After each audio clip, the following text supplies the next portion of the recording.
สบายดีพบกันยามเช้าอยู่ที่สวนมินิมอลของสาวกิ๊กเด้อทุกคนเด้อเนาะอุ้ยสะอ่อนผักเอาแถวว่าทุกคนเอ้ยใส่คำว่าสะอ่อนใส่คำว่างามได้เปลืองขนาด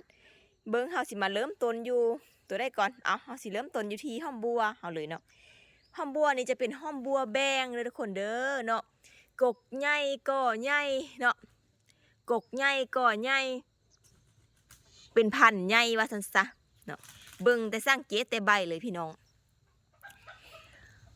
ใบบักใหญ่เนาะใบกับบักใหญ่แล้วก็กกนี่ก็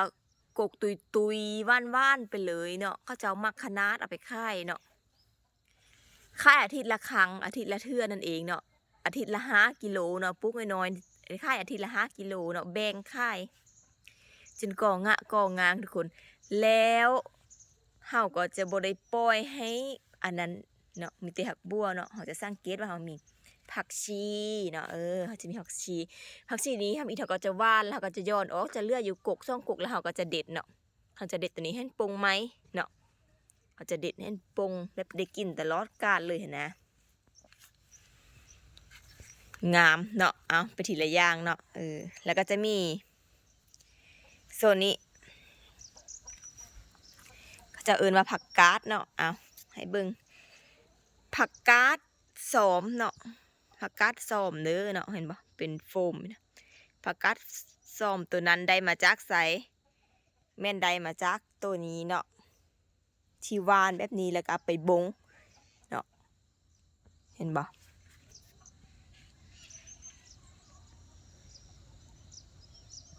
ที่วานแล้วก็ได้เอาไปบงเนาะจะหลกต้นน้อยมันนี้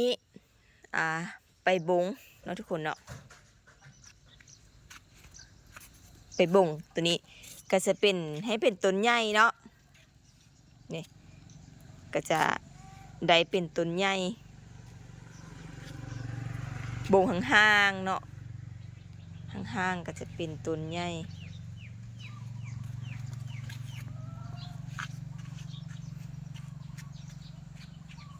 ดิแล้วก็มาต่อที่โซนได้อีกมาโซนนี้ก่อนเนาะก็จะมีสลัดเนาะขึ้นช่ายเนาะสลัดขึ้นช่ายอันนี้ก็งามเลื่อยใบกินเนาะเลื่อยใบกินปุ๊กแล้วเลยเนาะค่ะว่ามันหดน้ำใส่ฝุ่นแล้วปุ๊กคือเดียวแล้วเลยตัวนี้ก็ได้และตัวนี้แม่นข้าวทองเนาะข้าวทองเสพสกิกมักแล้วก็เป็นยาดีอีกเนาะข้าวทองเคล็ดลับที่ให้มันงามเคี้ยวสะอุ่มถุงแบบนี้คือตัดทุกคนตัดจำลำแตกไม้เนาะแล้วตัวนี้จะเป็นผักนางตู้เนาะนางตู้ที่เราเอาแกนมันมาขุใส่แล้วเราก็จะได้ไปบงเนาะนางตู้หรือบัวละพาเนาะขันบ่เป็นนางตู้กับบัวละพาแล้วเนี่ยเพราะสาวกิ่งบ่ได้มาเป็นคนเอามาวาดเนาะตัวนี้จะเป็นแม่แล้วก็ตัวนี้จะเป็นห้อมลาบทุกคนห้อมลาบเนี่ยงามห้อมลาบก็ได้เนาะตัดห้ากระปงใหม่เนาะห้อมลาบเนาะอันนี้เนาะแล้วก็จะมีผักแพรวเนาะทุกคนจะมีผักแพรวงามผักแพรวนี่ก็งามนะใส่ปนใส่อะไรบางคนก็กินแบบใส่ลาบใส่กล้วยเขาก็จะก็มักได้ผักแพรวเนาะกระพันเนาะพันแหนมพันเมียงยังเนาะแล้วตัวนี้ก็จะเป็นสลัดเขาก็ยอดออกมือละเล็กละน้อยเนาะตัวนี้ว่านคล้ายๆคือว่านผักกาดเลยเนาะเห็นบ่คล้ายๆคือว่านผักกาดนี่แหละเขาก็จะเอาออกมาบงเนาะจะได้บงโซนนี้ก็เป็นโซนมินิมอลน้อยนึงเนาะเพราะว่ามันจะเป็นบอนเก่าของอันมะม่วงห้าวมะนาวโฮเนาะมะม่วงห้าวมะนาวโฮที่เขาปลูกแล้วเขาใส่ท่อไว้เอาท่อเอาปั๊มกกนั่นออกก็จะมีผักซีแล้วมาวางไว้ออมข้างมีการจองเด็ดตลอดเห็นบ่เห็นหอยเด็ดบ่เด็ดตลอดนั่นเนี่ยแล้วก็ห้อมลาบก็งามห้อมลาบงามผักหอมอันนี้ก็สิจงไว้คือกันจงไว้ละกก2 กกให้มันได้เก็บกินตลอดนะส่วนนั้นก็จะเป็นผักห่มเนาะ ผักห่มแดงเนาะเอาเบิ่งเฮาสิย้ายมาโซนนี้ต่อกันเลยบัดนี้คลิปนี้จะบ่ได้เห็นหน้าสาวกิ๊กเด้อเนาะเอามาต่อกันฟ้านี้ก็จะเป็นหนังตู้เนาะหนังตู้งามหนังตู้กับสลัดเช่นเดียวกันเนาะสลัดตัวนี้ก็จะเป็นสลัดว่านเนาะสลัดว่านดูก็งาม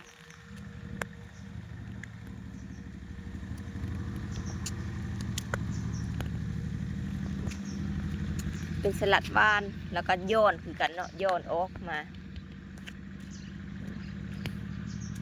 พายักได้ไปบ่งสักกี่กับปั่นให้ไปบ่งเนาะปั่นให้ไปบ่งเขาจะไปเบิ่งโซนที่เขาบ่งกันมาเนี่ย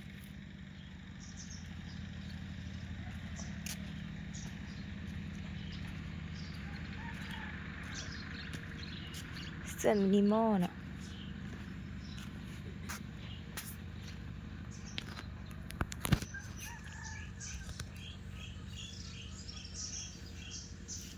เอาตัวนี้ก็เนาะตัวนี้จะมี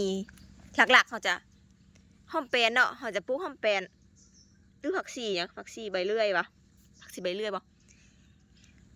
แล้วช่วงห้อมแปนจะแพมก็ใช้เวลาโดนเขาตะวันผักชีไปก้นแล้วเขาจะกินผักชีท้าทุกคนผักชีเนี่ยโอ้งามเอาเทวะน้ำมอกยามหนาวเนาะจะเป็นแบบนี้เห็นบ่ผักชีนี่ก็งามเห็นบ่นี่ห้อมแปนนี่นะงามเนาะตัวนี้ก็ห้อมแปนเส้นเดียวกันห้อมแปนตัวนี้ก็จะเป็นเอาผักห้อมวานใส่คือกันตัวนี้เป็นผักชีแล้วตัวนี้เป็นผักห้อมเนาะแล้วก็จะมีข้าวทองเนาะข้าวทองนี่โอ้น่าจะได้หดข้าวทองเนาะข้าวทองอันนี้ก็ยังบ่ทันเต็มเพาะอยู่เนาะ5 กระปุก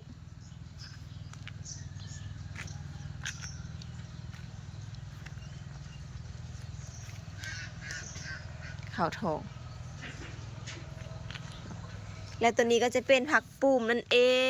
งทุกคนลายแล้วก็ย่อนออกมาเนาะจะเป็นคล้ายๆคือผักกาดผักปูมก็ได้เนาะเขาก็จะย่อนออกแล้วก็จุ่มไว้กกนึงให้เพื่อนกินให้เพื่อนออกมากเนาะ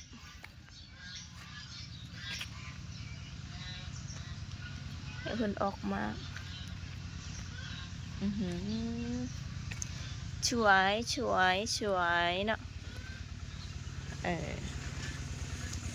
แล้วก็มีห้อมแพวตัวนี้นี่แม่น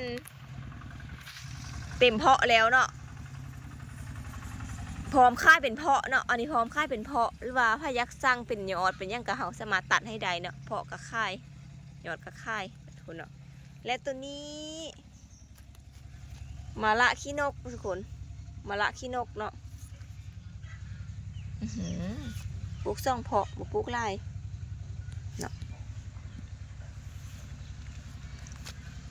จะเป็นประมาณนี้เนาะแบบคณะสกิกรีวิวว่าไวๆเดี๋ยวนี้นะเนาะเอาล่ะเบิ้งตัวนี้เป็นสลัดที่บงเด้อเนาะจะเป็นสลัดบงแล้วก็จะมีกระลำเนาะกระลำที่ก็จะบงรุนงามรุนบงก้อนงามก้อนก็ว่ากันไปเนาะ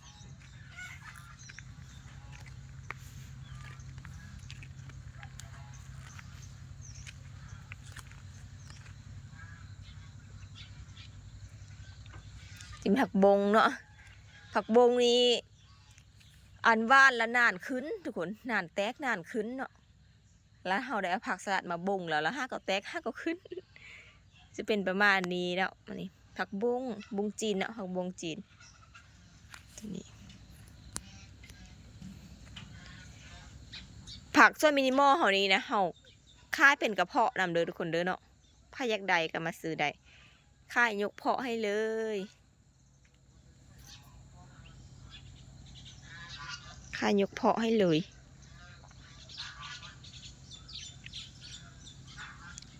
บ่ได้ห้ามเมตูเนาะบ่ได้ห้ามยายว่าไปเก็บมักนามหรือยังเพราะว่ามีมักนามเลย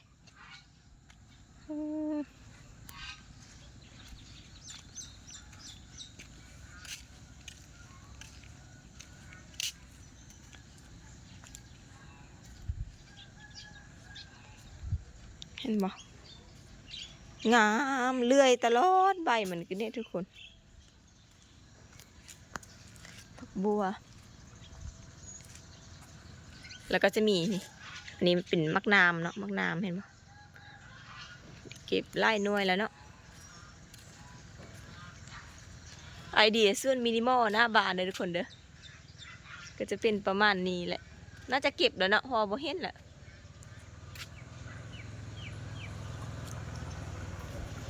ค่ายเบิดเพาะค่ายทางเพาะค่ายนั่นเด้อทุกคนเด้อ